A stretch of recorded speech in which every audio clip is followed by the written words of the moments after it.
প্রত্যেকে আবার আমার ইউটিউব চ্যানেলে স্বাগত।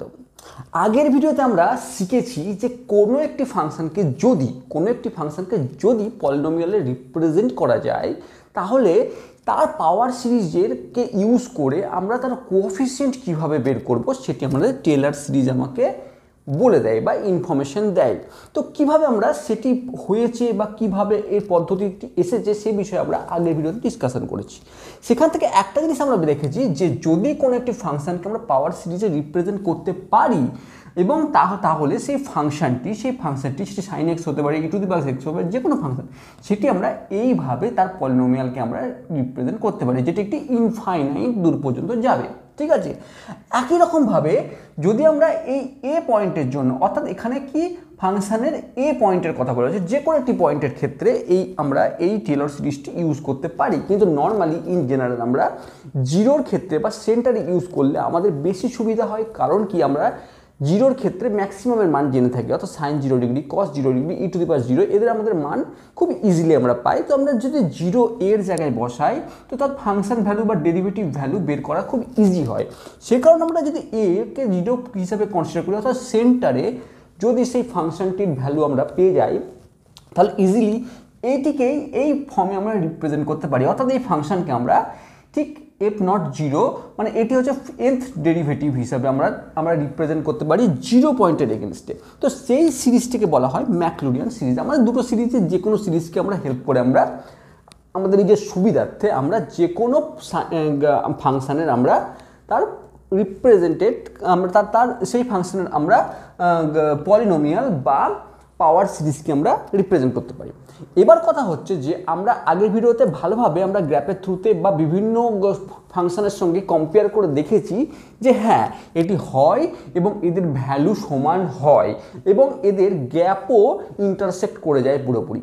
কিন্তু একটা জিনিস কোশ্চেন আমার তখনই মাথায় এসছে যে এমন কি বিশেষ ধর্ম এই পলিনোমিয়ালসের মধ্যে আছে বা এইটুকুর মধ্যে অবস্থান করছে যার জন্য ফাংশনটি যাই হোক না কেন, সেটি সাইন হোক, কস হোক, সেটি ই টু দি পাওয়ার এক্স হোক বা অন্য যে কোনো ফাংশন হোক না কেন, যার পলিনোমিয়াল রিপ্রেজেন্ট করতে গেলে আমার তার সঙ্গে আর এই যে পলিনোমিয়াল এবং এই ফাংশন এই দুটির গ্যাপও পুরোপুরি ইন্টারসেক্ট করে যাচ্ছে। আমাকে যখন ইনফাইনাইট টার্ম পর্যন্ত যখন আমি যাব তখন আমরা দেখতে পাবো, ক্লিয়ারলি বুঝতে পারবো যে এটি ইন্টারসেক্ট করে যাচ্ছে, কিন্তু সেটি কোন ধর্মের উপর। এখানে আসছে যে টেলার্সের রিমাইন্ডার থিওরেম বা টেলার্স ইনইকুয়ালিটি। অর্থাৎ টেলার্স কি বলছে, যদি কোনো একটি ফাংশনের গ্যাপ এবং তার যে পলিনোমিয়াল হবে তার যে গ্যাপ যদি তাদের মধ্যে ডিস্টেন্স 0 করে দিতে পারি আমরা, তাহলে তাদের ডিস্টেন্স যদি 0 করতে পারি তাহলে তাদের মধ্যে আর কোনো কিছু ব্যবধান না থাকলে অর্থাৎ এটি পুরোপুরি ইন্টারসেক্ট করবে। তো প্রথমে একটি ছবির মাধ্যমে সেটা বুঝে দেখি। প্রথমে ধরো ই টু দি পাওয়ার এক্স একটি গ্যাপ তুমি লক্ষ্য করছো। এবার আমরা যখন লক্ষ্য করবো ই টু দি পাওয়ার এক্সের পলিনোমিয়াল কি, ফার্স্ট হচ্ছে y ইজ ইকুয়াল টু 1, তারপর হচ্ছে y is equal to 1 plus x, তারপরে 1 is equal to 1 plus x square by 2 factorial, এভাবে চলতে থাকে। তো প্রথম এবং দ্বিতীয় ক্ষেত্রে আমরা লক্ষ্য করে দেখব যে প্রথম ক্ষেত্রে আমরা পার্টিকুলারলি একটা পয়েন্টে আমার ওই ই টু দি পাওয়ার এক্সের গ্যাপের সঙ্গে y is equal to 1 intersect করছে শুধুমাত্র একটি পয়েন্টে। ঠিক আছে, সেটি হচ্ছে 0 পয়েন্টে। নেক্সট আমরা যখন দেখলাম যে তার পরের একটি যখন আমরা স্টেপ বা পদ বাড়ালাম y is equal to 1 plus x, তখন লক্ষ্য করলাম যে আমরা 0.5 এবং মাইনাস 0.5 ঠিক এক্সের 0.5 এবং মাইনাস 0.5 এর মধ্যেও কিন্তু একটি ইন্টারসেক্ট হচ্ছে। অর্থাৎ যেখানে আমার প্রথম ক্ষেত্রে শুধুমাত্র 0 পয়েন্টে ই টু দি পাওয়ার এক্সের গ্যাপের সঙ্গে ইন্টারসেক্ট করছিল, তারপরের যখন পদ আমি বাড়ালাম তখন লক্ষ্য করলাম 0.5 থেকে মাইনাস 0.5 থেকে 0.5 এর মধ্যে ইন্টারসেক্ট করতে শুরু করছে। অর্থাৎ এই ইন্টারসেক্ট করার ক্ষমতাটা একটু বেড়েছে বা জায়গাটা একটু বেড়েছে। ঠিক একরকমভাবে ধীরে ধীরে আমরা বাড়াতে গেলে আমরা দেখবো ধীরে ধীরে ইন্টারসেক্ট করছে। এইবার কথা হচ্ছে আমরা প্রথম এবং দ্বিতীয়র ক্ষেত্রে একটা জিনিস লক্ষ্য করলাম যে এদের মধ্যে ইন্টারসেক্ট করতে গেলে, এই দুটির মধ্যে গ্যাপের মধ্যে ইন্টারসেক্ট করতে গেলে এদের মধ্যে ডিস্টেন্স যেটা সেটা 0 হতে হবে। অর্থাৎ গ্যাপের যে গ্যাপটি যে লেখচিত্রটি যে e⁴x বা যে ফাংশনের যে লেখচিত্র তার সঙ্গে আমি যে পলিনোমিয়ালের লেখচিত্র বা গ্যাপটি তৈরি করছি তাদের মধ্যে ডিস্টেন্স যদি 0 হয়ে যায় তাহলে সব কিছু গল্প শেষ। তো এখানেই বলছে এই যে 0 হওয়া, এই যে তাদের মধ্যে ডিস্টেন্স, এই যে মধ্যবর্তী ডিস্টেন্সকেই বলা হয় টেইলার্স রিমাইন্ডার। তো এবার এই জিনিসটিকে আমরা ভালোভাবে ফিল করব বা বোঝার চেষ্টা করব। প্রথমে আমি যদি একটু এই অংশটি মুছে দিই এবং আমরা এই অংশকে আমরা একটু অন্যরকমভাবে লিখি, যদি এই অংশকে আমরা দুটি ফাইনাইট এবং ইনফাইনাইট পার্টে আমরা ডিস্ট্রিবিউট করে দিই, এই ফাংশনটিকে টেইলর সিরিজকে আমি যদি ঠিক এরকমভাবে লিখতে পারি, কি একটু বোঝার চেষ্টা করি। আমি যদি একে একটি ফাইনাইট অর্থাৎ 0 to n একটি ফাইনাইট অংশ প্লাস একটি ইনফাইনাইট অংশ অর্থাৎ n পর্যন্ত আমি ডিস্ট্রিবিউট করে দিলাম, এখান থেকে n পর্যন্ত, এবং পরেরটুকু প্লাস n+1 থেকে আপ টু ইনফিনিটি যদি ডিস্ট্রিবিউট করে দিই, এই যে অংশটিকে আমরা দেখতে পাচ্ছি এইটিকেই বলা হয় রিমাইন্ডার। ঠিক আছে, টেইলার্স রিমাইন্ডার। এবার আমরা বিষয়টি বুঝলাম টেইলার্স রিমাইন্ডার কীরকম দেখতে হয়, কিভাবে আসে। এই রিমাইন্ডার যত ছোট হবে, যত ক্ষুদ্র হবে, যদি 0 হতে পারে, একদম 0 হয়, তত ওই ফাংশনটির লেখচিত্র এবং এই পলিনোমিয়াল লেখচিত্র একদম ইন্টারসেক্ট করে যাবে। এবার আমরা আসল বিষয়ে আসছি বা এই জিনিসটাকে বুঝি একটু প্র্যাকটিক্যালি। তো আমি একটা গ্যাপ, আমি একটু আগে যেটা ছবির সামনে দেখাচ্ছিলাম সেটা বোঝাবার চেষ্টা করি। প্রথমে e⁴x একটি গ্যাপ লিখে আমি অঙ্কন করেছি। প্রথমে আমরা যখন e⁴x এর গ্যাপ অঙ্কন করলাম, ঠিক এইটি তার অবস্থান, ঠিক আছে, 0 পয়েন্টে, x = 0 পয়েন্টে এটির মান হচ্ছে 1, ঠিক আছে। তো 1-এ এর অবস্থান করছে, y = 1-এ। লক্ষ্য করে দেখবে প্রথমে যখন আমি 1 পলিনোমিয়ালটি বসালাম সেটি পুরোপুরি এইভাবে সোজাভাবে চলে যাবে, অর্থাৎ এই লেখচিত্রটি y = 1 সেটি হচ্ছে শুধুমাত্র পার্টিকুলারলি একটা জায়গায় একে ইন্টারসেক্ট করলো, মানে ওই একটা পয়েন্টের জন্য আমাকে এই পলিনোমিয়াল এবং e⁴x মানটি সমান দেবে। নেক্সট যখন আমরা 1+x-কে দেখলাম তখন লক্ষ্য করলাম এখান থেকে কিছু পোর্শন এবং এর কিছু পোর্শন, মানে আমি এইটুকু অংশকে ইন্টারসেক্ট করছে, ঠিক এইটুকু অংশকে ইন্টারসেক্ট করছে, মানে প্রথম ক্ষেত্রে দেখছিলাম যে শুধুমাত্র একটি পয়েন্টে ইন্টারসেক্ট করছে, কিন্তু সেকেন্ডে একে দেখলাম আমরা এতটুকু অংশ ইন্টারসেক্ট করছে। একটু যদি লক্ষ্য করে দেখো, প্রথম ক্ষেত্রে এই গ্যাপের সঙ্গে এর ডিস্টেন্স যেটা এতটুকু অথবা এতটুকু, ঠিক আছে, এতটুকু, ঠিক আছে, তারপরে এর থেকে ডিস্টেন্স ঠিক এতটুকু, আবার এর সঙ্গে এই পয়েন্টে দেখো এই লেখচিত্রের সঙ্গে এর ডিস্টেন্স কিন্তু একদম 0, এই পজিশনে 0, এইখান থেকে আবার এদের ডিস্টেন্স বাড়তে লেগেছে, ঠিক আছে। এই যে ডিস্টেন্স বাড়ছে বা এই যে ডিস্টেন্স বাড়ছে, কন্টিনিউ বাড়ছে, e⁴x এর সঙ্গে যদি আমরা প্রথম এটির যদি আমরা কম্পেয়ার করি, প্রথম এই পয়েন্টের পর থেকে যে ডিস্টেন্স বাড়তে শুরু করেছে, আবার দ্বিতীয়টির সঙ্গেও যদি লক্ষ্য করি এই পয়েন্ট পর্যন্ত ঠিক ছিল, তারপরে ডিস্টেন্স বাড়তে লেগেছে।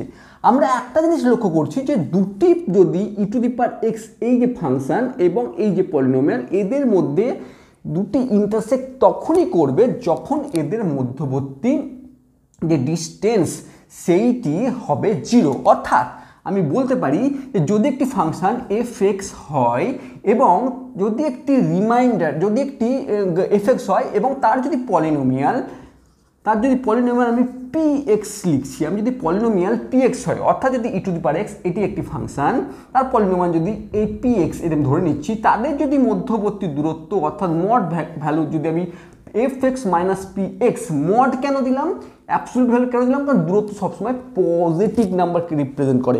তো যদি fx - px অর্থাৎ এদের মধ্যবর্তী যদি যে দূরত্ব সেটি অ্যাকচুয়ালি Rnx, অর্থাৎ এটি হচ্ছে actually reminder.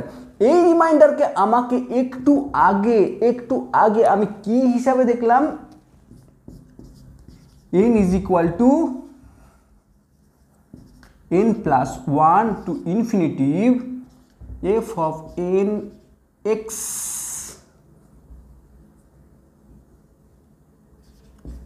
by n factorial x minus a to the power n। এই Rn কে আমরা ঠিক এইভাবে রিপ্রেজেন্ট করলাম, অর্থাৎ Rn is equal to ঠিক এইভাবে আমরা রিপ্রেজেন্ট করলাম। এক্ষুনি আমরা কি বললাম যে কোনো একটি ফাংশন, কোনো একটা, আবার বলছি, আরেকবার রিপিট করছি, আমাদের মধ্যবর্তী যদি একটি ফাংশনের ভ্যালু, ফাংশনের মধ্যে এবং এই পলিনোমিয়ালের মধ্যে যদি গ্যাপ, আমাদের যদি ডিস্টেন্স, আমাদের যে ডিস্টেন্স বা ব্যবধান, সেটিকেই বলা হচ্ছে রিমাইন্ডার, যাকে আমি Rn(x) হিসাবে লিখতে পারছি। এই Rn(x)কে আমি রিপ্রেজেন্ট করছি function value minus polynomial value, আর সেটিকে আমরা টেলার্সের থিওরেম অনুসারে এই অংশকে রিপ্রেজেন্ট করছে। এবং আমরা এই চিত্র থেকে একটা জিনিস লক্ষ্য করলাম, যদি এই পুরো অংশটি যদি 0 হয়ে যায়, অর্থাৎ এদের মধ্যবর্তী যদি রিমাইন্ডার, এটি যদি বলে থাকি, তাহলে এদের মধ্যে যদি রিমাইন্ডার 0 হয়ে যায়, তাহলে এই দুটি গ্যাপ পরস্পর ইন্টারসেক্ট করবে। এবার আমরা লক্ষ্য করব তাই কি হচ্ছে। প্রথমে সেই বিষয়টি আমরা ক্লিয়ার করি যে সেটি কি হচ্ছে। একটি ফাংশনকে তুলে দেখি। তো দেখা যাক, একটি ফাংশনকে তুলেই আমরা এই জিনিসটি ফিল করি। তো প্রথমে তার আগে রিমাইন্ডার থিওরি কি বলছে সেটি আগে লিখে নিই।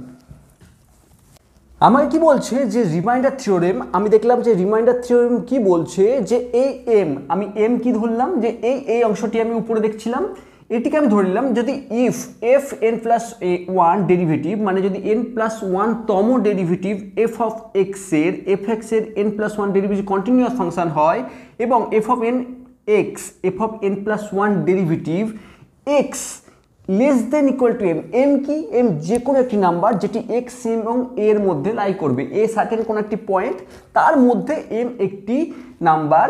এবং মনে রাখবো এটি মড ভ্যালু, কারণ কি এটিকে ডিস্টেন্সকে রিপ্রেজেন্ট করছে, কি নাম্বারের ডিস্টেন্সকে রিপ্রেজেন্ট করছে, কারণ এই এমটি কি বলছে, এম একটি নাম্বার যেটি এক্স এবং এর মধ্যবর্তী একটি ডিস্টেন্সকে রিপ্রেজেন্ট করছে। তো এই মড ভ্যালু ফাংশন, এটি একটি মড ভ্যালু ফাংশন, মানে এটির মান নেগেটিভ হওয়া পসিবল নয়। তাহলে কি বলছে, if F nth plus one derivative of x is a continuous function হয়, এবং এটি যদি একটি কোনো একটি নাম্বারের থেকে লেস দেন ইকুয়াল টু, নাম্বারটি সমান অথবা ছোট হয়, যেখানে এম কি বলছে যে কোনো একটি নাম্বার যেটি এক্স এন্ড এর মধ্যে অবস্থান করছে, তাহলে রিমাইন্ডার, এই যে রিমাইন্ডার মানে আমি এক্ষুনি বললাম তাদের ওই ফাংশনটি এবং ওই পলিনোমিয়ালের মধ্যে ব্যবধান, সেটি সবসময় এটির থেকে ছোট বা এটির সমান হবে। এবার আমি কি বললাম, এবার আমি বললাম যদি এই অংশটি, অর্থাৎ এই যে অংশটি, এটি যদি শূন্য হয়ে যায়, তখনই আমার কি হবে, তখনই আমার ফাংশন ভ্যালু এবং পলিনোমিয়ালের মধ্যে এক্স্যাক্টলি ইকুয়াল মান দেবে, বা এই যে দুটি ফাংশন বা একটি ফাংশন এবং একটি পলিনোমিয়াল এর গ্যাপকে ইন্টারসেক্ট করবে।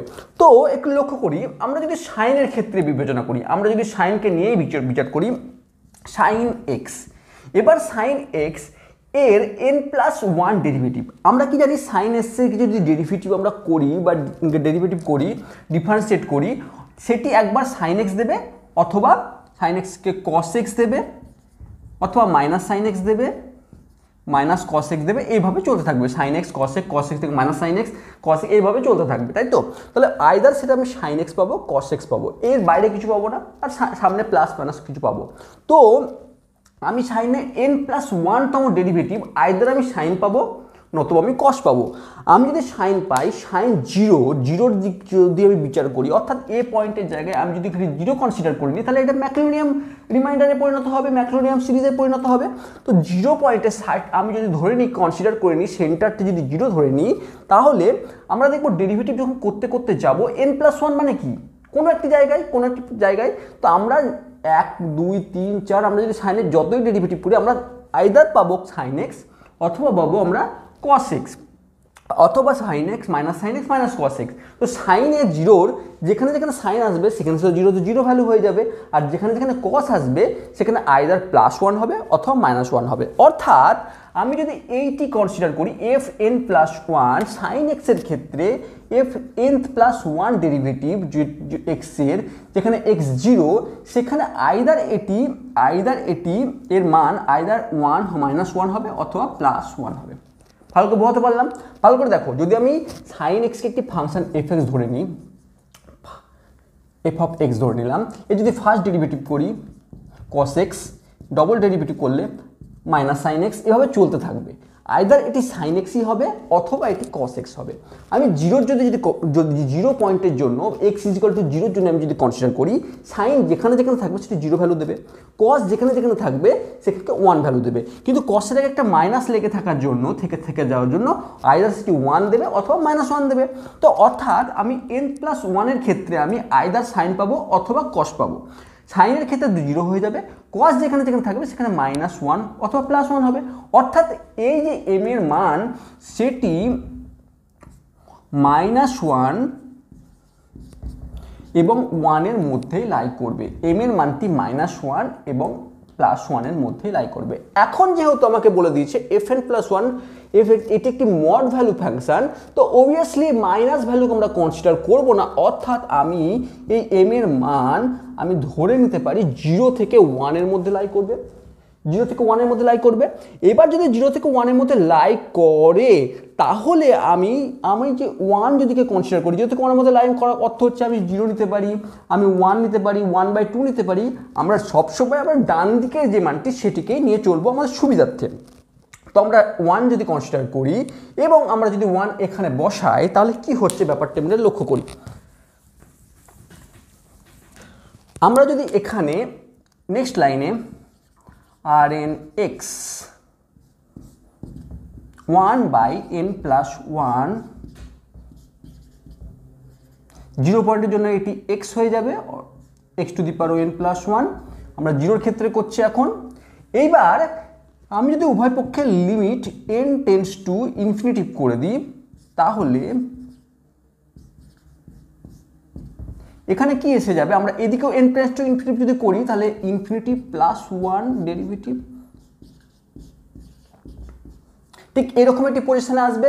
আমরা জানি 1 নিচে ∞+1 তার ডেরিভেটিভ যাই করি না কেন কোনো এককে আমি বড় একটি সংখ্যা দিয়ে যদি ভাগ করি সেটি অ্যাপ্রক্সিমেটলি এটি লেস দ্যান ইকুয়াল টু হবে অ্যাপ্রক্সিমেটলি 0-র কাছে যাবে, 0 ইন্টু।